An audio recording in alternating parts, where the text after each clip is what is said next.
JEE NEET coaching residence దిల్షునర్ campus లో మనం జాయిన్ అవ్వచ్చాం. సో దీనికి సంబంధించి తెలిసిన ఒక చిన్న అమ్మాయిని జాయిన్ చేయించాలి అని చెప్పి సో నేను వాళ్ళకి ఫోన్ చేయడం జరిగింది. సో ఫోన్ చేస్తే సో వాళ్ళు బిజీగా ఉన్నారేమో, లేకపోతే వాళ్ళు ఇప్పుడు వేరే పనుల్లో ఉన్నారు. సో కాల్ అయితే లిఫ్ట్ చేయలేదు. సో అయితే నేను ఆన్లైన్లో వాళ్ళ వెబ్సైట్లో వెళ్ళి కొన్ని డీటెయిల్స్ అవి గో త్రూ చేశాను. సో దీనికి సంబంధించి సో రెసిడెన్స్ దిల్షునర్లో జాయిన్ అవ్వచ్చా, ఒకవేళ మీరెవరైనా జాయిన్ అవ్వాలనుకున్నా కానీ సో ఎలాంటి విషయాలు మనం కన్సిడర్ చేసుకోవచ్చు అనే విషయాన్ని ఈ వీడియోలో డిస్కస్ చేద్దాము. And at the same time so దీనికి సంబంధించి ఈ ఫీజ్ డీటెయిల్స్ కానీ ఇంకా అదర్ డీటెయిల్స్ ఏమన్నా ఉంటే కానీ మీరు కమెంట్ రూపంలో తెలియజేయచ్చు. సో పాజిటివ్స్ ఏంటి, నెగిటివ్స్ ఏంటి అనేది కూడా మీరు తెలియజేయచ్చు. రెసిడెన్స్ దిల్షునర్ డెఫినెట్లీ రెసిడెన్స్ అనేది one of the top institutes, top premier institute for JEE NEET, inter with NEET కి చాలా ఫేమస్. ఇది చాలా అడ్వర్టైజ్మెంట్స్ కూడా బాగా రన్ చేస్తూ ఉంటారు. సో యాజ్ యూజువల్ అందరూ అడ్వర్టైజ్మెంట్స్ రన్ చేస్తారు, అలాగని కాదు. So definitely one of the premier junior college లో ఒకటి రెసిడెన్స్ అనేది. దీనికి మల్టిపుల్ బ్రాంచెస్ అయితే ఉన్నాయి. సో అయితే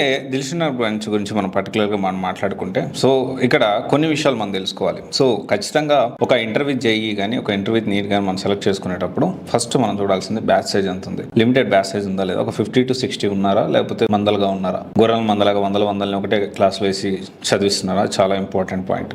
ఎందుకంటే మనకి లిమిటెడ్ బ్యాచ్ లేకపోతే దానికి సంబంధించి మనము ఏ విధంగా ఎవరైతే ట్యూటరో లెక్చరర్ ఉంటారు కదా, సో వాళ్ళ ఫోకస్ అనేది 1-to-1 ఎలా వస్తుంది, రాదు. సో అందుకని లిమిటెడ్ బ్యాచ్ అనేది ఉందా లేదా క్రాస్ వెరిఫై చేసుకోండి అండ్ నాకు కూడా తెలియజెప్పండి. దాంతోపాటు ఫ్యాకల్టీ ఐఐటి నుంచి వస్తున్నారా లేదా, దానికి సంబంధించిన ఇన్ఫర్మేషన్ కూడా ఖచ్చితంగా తెలుసుకోవాలి. ఈ మధ్య కాలంలో చాలా మంది ఏం చేస్తారంటే ఐఐటి ఫ్యాకల్టీ అని చెప్పి కొన్ని కాంపోనెంట్స్ కొన్ని టాపిక్స్ వాళ్ళకి ఇచ్చి మిగతా అన్ని కూడా లోకల్ ఫ్యాకల్టీస్ తోటి సో ఏబిసిడీలు రాని వాళ్ళతో కూడా చెప్పిస్తూ ఉంటారు. అలా కాకుండా సో ఐఐటి మంచి కాలేజెస్ మంచి ఫ్యాకల్టీస్ తోటి మంచి లెక్చరర్స్ తోటి క్లాసులు చెప్పిస్తున్నారు లేదా, సో దానికి సంబంధించిన లిస్ట్ కూడా మీరు ఖచ్చితంగా తెలుసుకోవాలి.